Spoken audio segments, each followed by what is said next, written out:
Dans cette vidéo, vous allez pouvoir constater que la réalité énergétique est bien différente de ce que la pensée peut imaginer, puisqu'elle est limitée par les mémoires du corps mental ainsi que par les connaissances et les valeurs acquises, ce que je vais démontrer dans la troisième série de vidéos sur le corps psychique.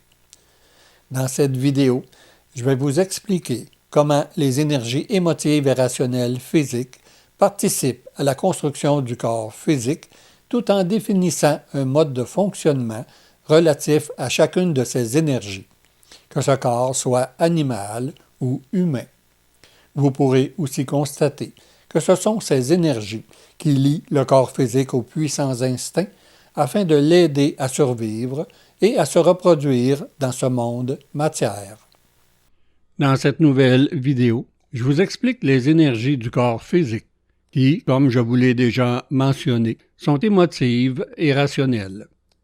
Nous allons maintenant regarder ce que ça veut dire, c'est-à-dire d'où viennent ces énergies et comment elles sont utilisées par le corps physique.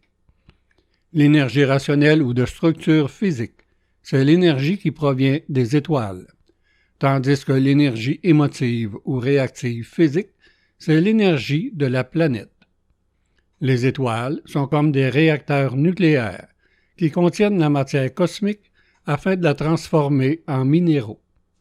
Lorsque l'étoile atteint sa maturité, elle explose pour libérer dans l'univers son énergie, ainsi que les minéraux qu'elle aura transformés selon sa puissance en énergie. La formation des planètes récupère ces énergies libérées par les étoiles pour les ramener dans un état solide, et les minéraux qui proviennent des étoiles se retrouvent emprisonnés dans la structure de cette planète, la croûte terrestre. Dans la prochaine série de vidéos, vous pourrez constater que la forme physique existe parce que la cellule, lorsqu'elle est stimulée soit par l'énergie du soleil pour la forme simple ou l'énergie du spermatozoïde pour la forme plus complexe, se lie à une énergie créatrice ou corps mental qui débute sa division afin de créer la forme contenue dans la génétique de cette cellule. Lorsque cette énergie créatrice n'utilise que l'énergie rationnelle physique, elle crée des formes femelles qui possèdent cette capacité de structurer et d'organiser la matière afin de recréer une autre forme semblable selon la nature de cette cellule.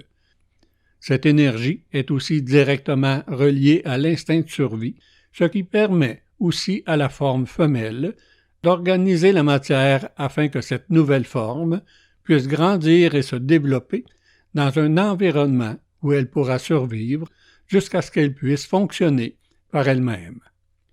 Dans le monde animal, ce sont pratiquement toujours les femelles qui s'occupent de la survie et de l'apprentissage des petits. Bien sûr, il y a aussi l'autre énergie, l'énergie émotive, qui, elle, demeure directement liée à l'instinct de reproduction.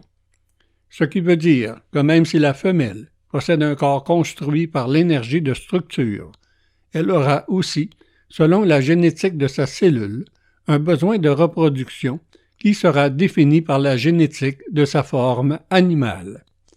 Ainsi, selon cette génétique, cette femelle aura des périodes de chaleur lorsque l'énergie émotive se manifeste.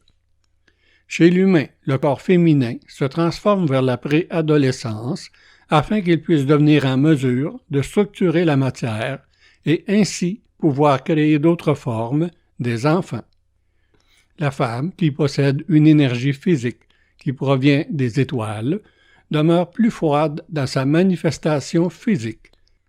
Bien sûr, que la femme soit froide dans son énergie physique ne correspond pas à ce que l'humain conçoit ou pense, mais dans la troisième série de vidéos, vous allez en comprendre le sens.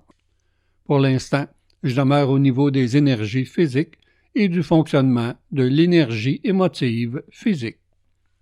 Lorsque la condensation récupère les énergies des minéraux, elle retombe en pluie sur la Terre, où l'énergie de la planète l'utilisera pour créer des formes capables de se reproduire et de s'adapter à son environnement, les plantes.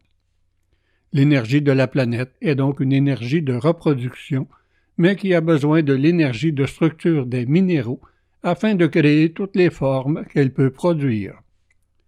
Le corps physique complexe utilisera cette énergie émotive reliée directement à l'instinct de reproduction pour créer des formes mâles qui posséderont la chaleur nécessaire à la reproduction, tandis que l'autre énergie, l'énergie rationnelle, demeure liée à l'instinct de survie, ce qui permet aussi à la forme mâle de pouvoir agir et réagir instantanément à l'envahisseur pour la protection du territoire. Pour la forme humaine, qui possède un lien avec l'énergie consciente de l'humain, qui lui donne cette conscience de sa propre manifestation, c'est différent. L'énergie créatrice ou corps mental n'utilise aussi qu'une seule énergie pour créer la forme mâle ou femelle, tandis que l'autre énergie, qu'elle soit émotive ou rationnelle, sera récupérée par l'énergie psychique, ce qui fait une énorme différence entre l'animal et l'humain, comme nous le verrons dans la série de vidéos sur le corps psychique. Ainsi divisée, l'énergie émotive et l'énergie de structure se recherchent instinctivement, non seulement pour se reproduire, mais aussi dans la manifestation, l'une a besoin de l'autre. Dans son énergie de structure et d'organisation qui provient des minéraux, le corps physique demeure toujours en contact avec la structure de la planète. Ainsi, comme nous le verrons dans une autre série de vidéos, le psychique qui récupère cette énergie donnera certains pouvoirs à des pierres particulières, ou encore utilisera les pierres dans certains massages en prétendant qu'elles font circuler l'énergie. L'astrologie associe aussi une pierre à chaque signe, donnant ainsi les vertus de cette pierre à ce signe. Dans son énergie émotive physique, qui provient de l'énergie de reproduction de la planète, soit les plantes, le corps physique se liera avec la nature, c'est-à-dire la forêt, le jardinage et ainsi de suite. L'humain se sentira calme dans les bois, parce que l'énergie émotive de la terre, les plantes, qui ne possèdent pas d'énergie-mouvement, ne stimulent pas cette énergie-mouvement que possède la cellule du corps complexe. Tandis que dans les villes où tout bouge, cette énergie-mouvement est constamment stimulée, autant par le corps physique que psychique.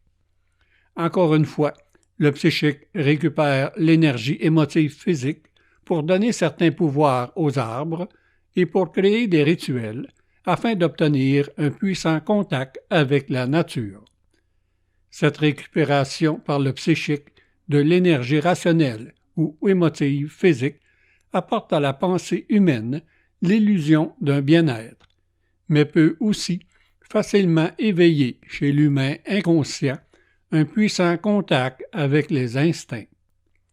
On le voit d'ailleurs dans notre société, des humains, souvent des hommes, parce que l'énergie émotive est plus spectaculaire que l'énergie rationnelle lorsqu'ils vivent un choc, soit une séparation, une perte de travail ou autre, perdent la conscience de ce qu'ils vivent et de leurs valeurs.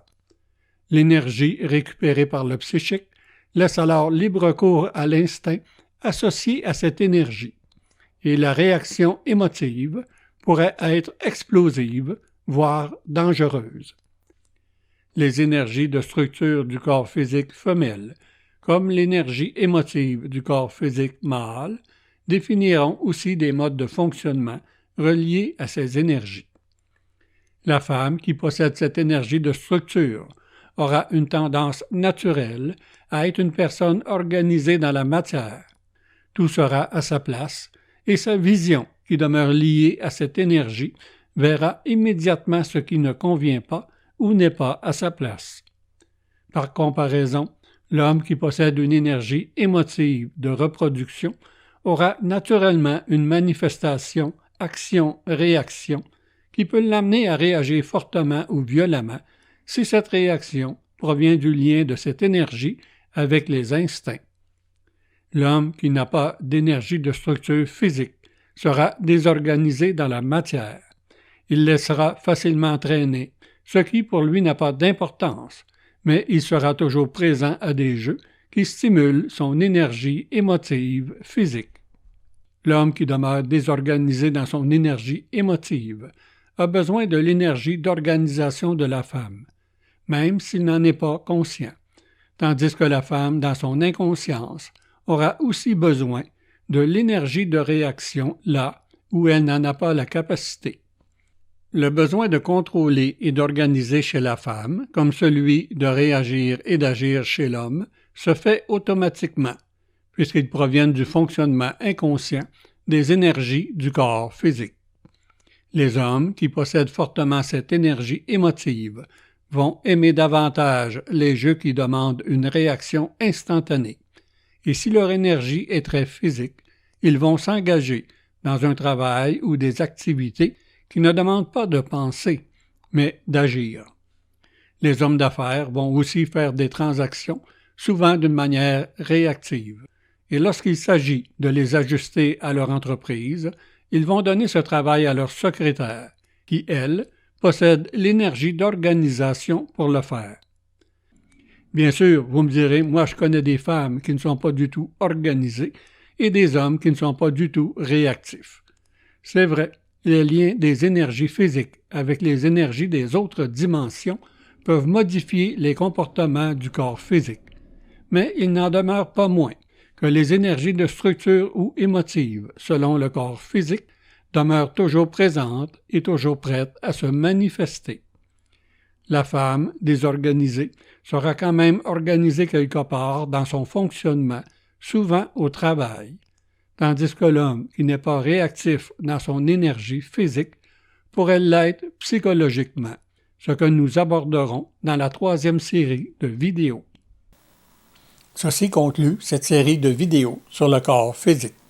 Mais ce n'est qu'un début, puisque comme vous pourrez le constater dans les prochaines séries de vidéos, le corps physique demeure lié aux 2 autres corps et à leur énergie, puisqu'il demeure le seul corps avec lequel l'humain peut se manifester dans la matière.